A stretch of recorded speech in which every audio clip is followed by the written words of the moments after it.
de base pour la population, le maïs est cultivé dans toutes les zones agroécologiques du Bénin. Il occupe une place très importante dans les systèmes de production agricole, ce qui le place en tête des céréales. Aujourd'hui, les producteurs cultivent le maïs non plus seulement pour assurer leur subsistance, mais aussi et surtout parce que cette culture devient une source importante de revenus. Au plan nutritionnel, le maïs contribue à la préparation de plusieurs mets locaux et constitue ainsi la base de l'alimentation de nombreuses populations du Bénin. Il fait partie des céréales qui subissent le plus de transformations et fait l'objet de plusieurs transactions dans les systèmes de commercialisation. La série de vidéos Pratiques culturales du maïs présente la culture du maïs en 5 étapes qui sont le choix du site et la préparation du sol, le semis et la densité, le sarclage et la fertilisation, la gestion des nuisibles, la récolte et le stockage. Une dernière séquence parlera de la rentabilité de l'opération.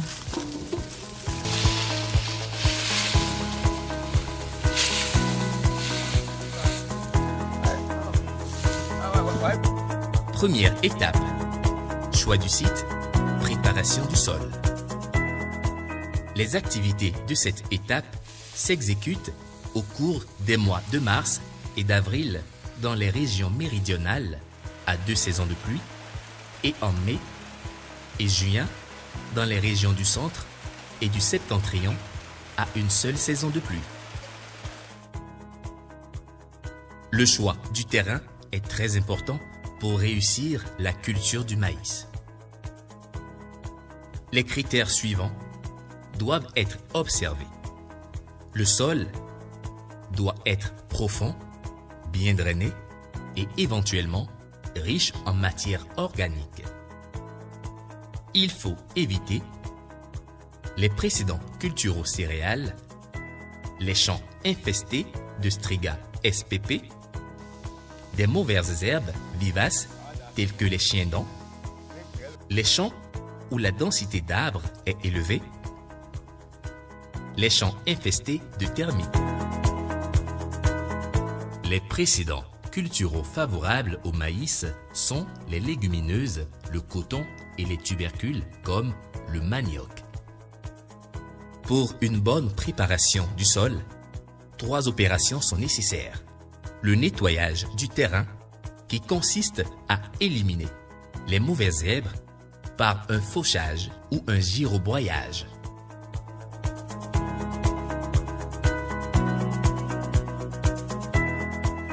La rareté de la main-d'œuvre peut pousser l'exploitant à opter pour le désherbage chimique. À cette étape, il s'agit d'appliquer un herbicide de prélevé comme Kalash 360 SL ou Glycel 41% immédiatement après le semis, avant 48 heures, pour empêcher l'enherbement du champ.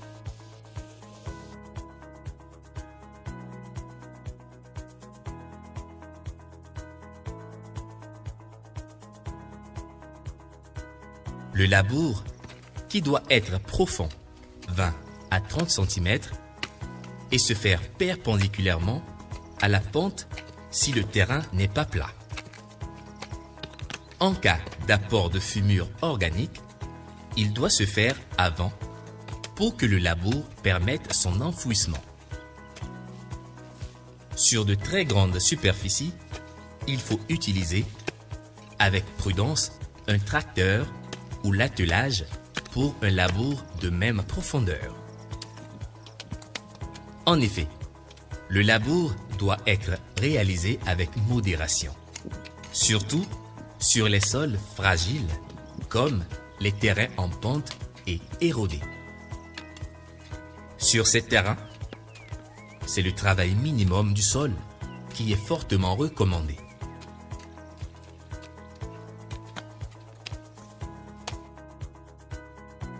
Le nivellement du sol par une bonne pulvérisation ou herçage au moins 15 jours après le labour. Le lit de semis ainsi préparé doit être plat pour l'obtention de la densité de semis recommandée. Deuxième étape, le semis et la densité. Le choix de la variété.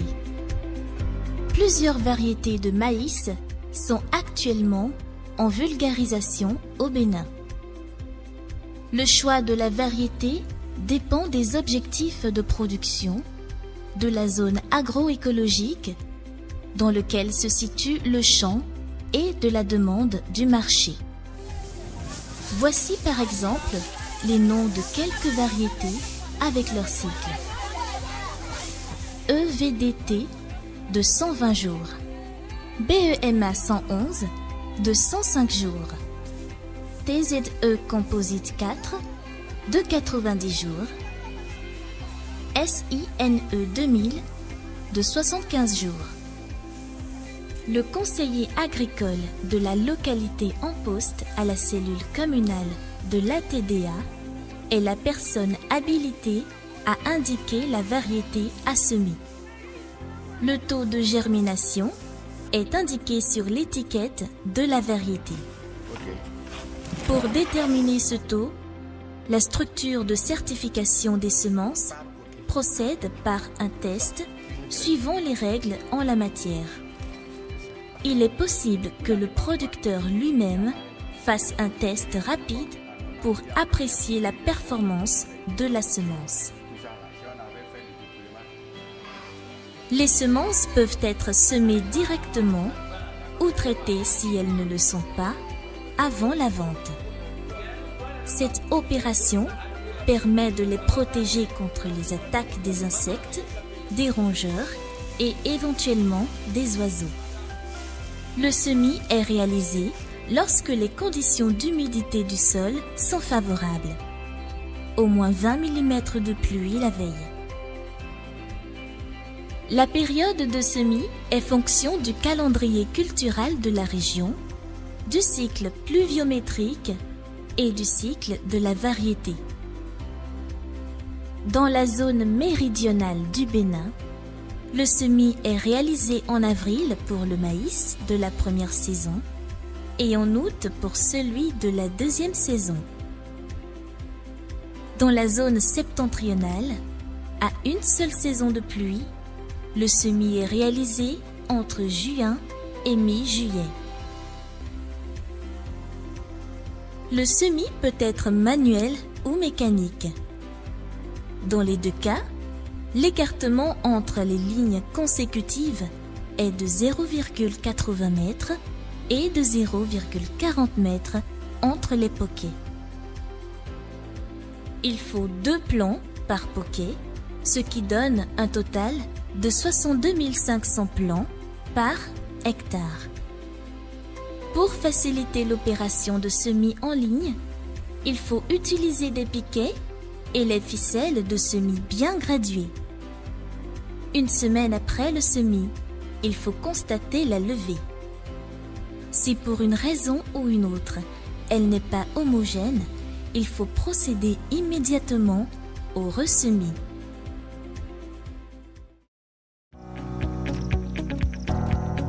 Troisième étape, le désherbage et la fertilisation. Le désherbage peut être manuel, mécanique ou chimique. Le désherbage manuel n'est rien d'autre que le sarclage à la houe ou à l'attelage. Il faut procéder au premier sarclage 15 jours après la levée, soit 20 jours après le semis. Cette opération est souvent couplée avec le démariage et l'apport de la fumure de fond, NPK. Ce premier sarclage peut aussi être mécanique. Pour cela, le semis doit être fait au semoir mécanique avec un bon écartement entre les lignes.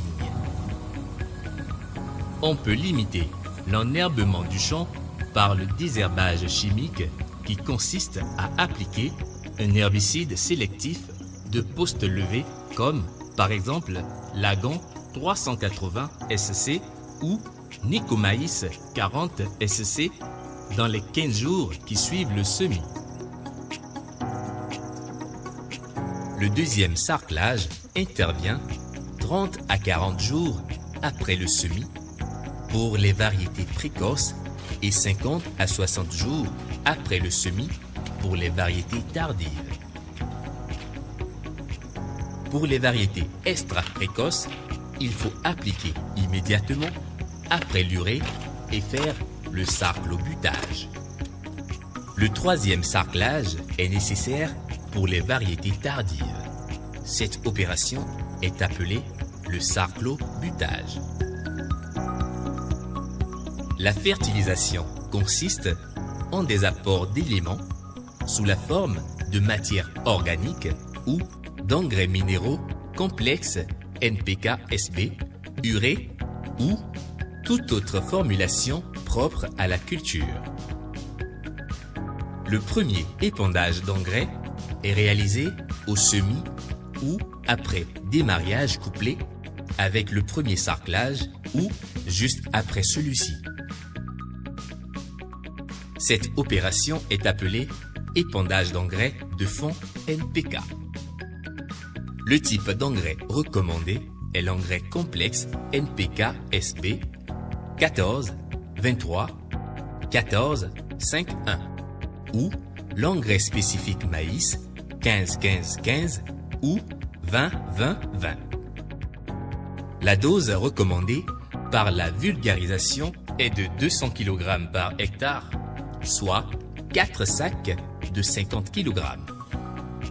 Il est souvent conseillé d'associer le deuxième épandage d'engrais minéral, appelé encore fumure d'appoint, au sarclobutage.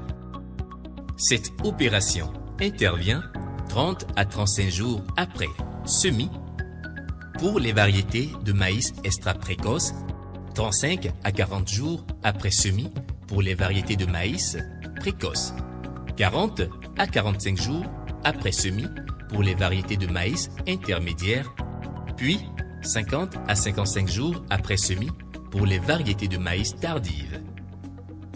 Le type d'engrais utilisé est l'urée, 46% N. La dose recommandée est de 100 kg d'urée à l'hectare, soit 2 sacs de 50 kg. Après l'application, il faut recouvrir l'engrais minéral d'une couche de terre pour éviter les pertes dues à l'évaporation. Quatrième étape, la gestion des nuisibles. Les principaux organismes nuisibles du maïs sont les maladies, les insectes ravageurs, les rongeurs, les oiseaux et les mauvaises herbes.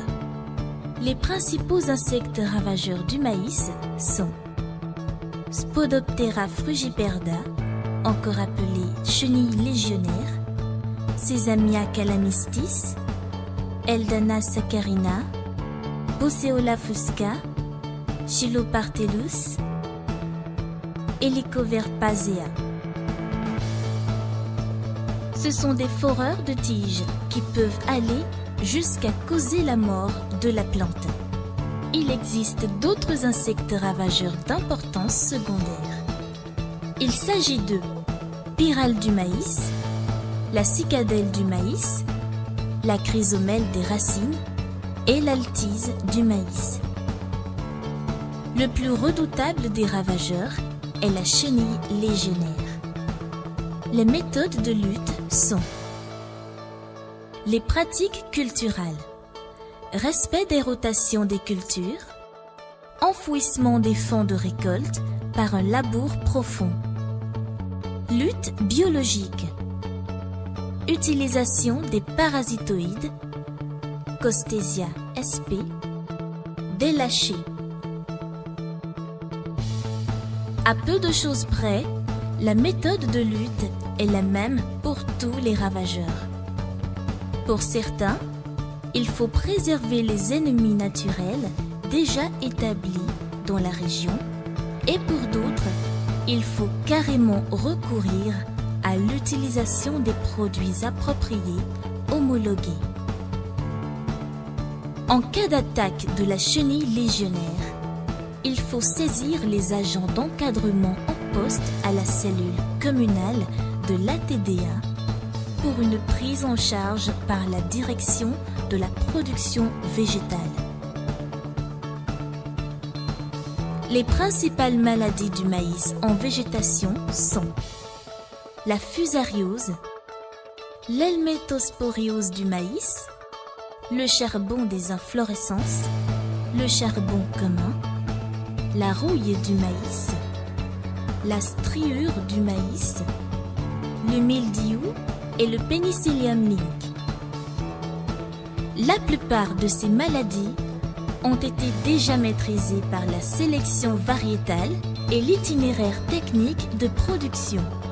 À titre de rappel, il faut éviter de semer le maïs sur plusieurs campagnes consécutives, faire la rotation des cultures, réduire les facteurs de stress, spécialement durant la période de floraison, choisir les variétés tolérantes et surtout utiliser des semences traitées. 5e étape, la récolte et le stockage. La récolte peut intervenir lorsque les feuilles jaunissent et meurent. On reconnaît la maturité des grains dès l'apparition du point noir au bout des graines ou quand il y a jaunissement des spates.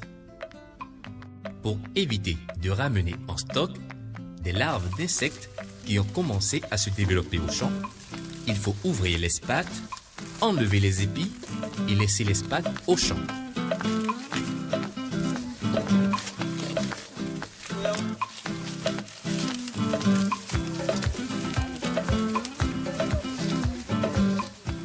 À la récolte, le taux d'humidité du maïs est encore trop élevé. Pour une bonne conservation et surtout pour faciliter l'égrenage, il faut sécher les épis quelques jours au soleil avant l'égrenage. L'égrenage peut être soit manuel ou à la machine. Le maïs grain est stocké dans des sacs appropriés qu'il faut entreposer au magasin. Là encore, ils ne sont pas à l'abri des attaques des charançons. Pour une longue conservation du maïs en stock, il faut appliquer un produit de protection des stocks comme le Sofagrin.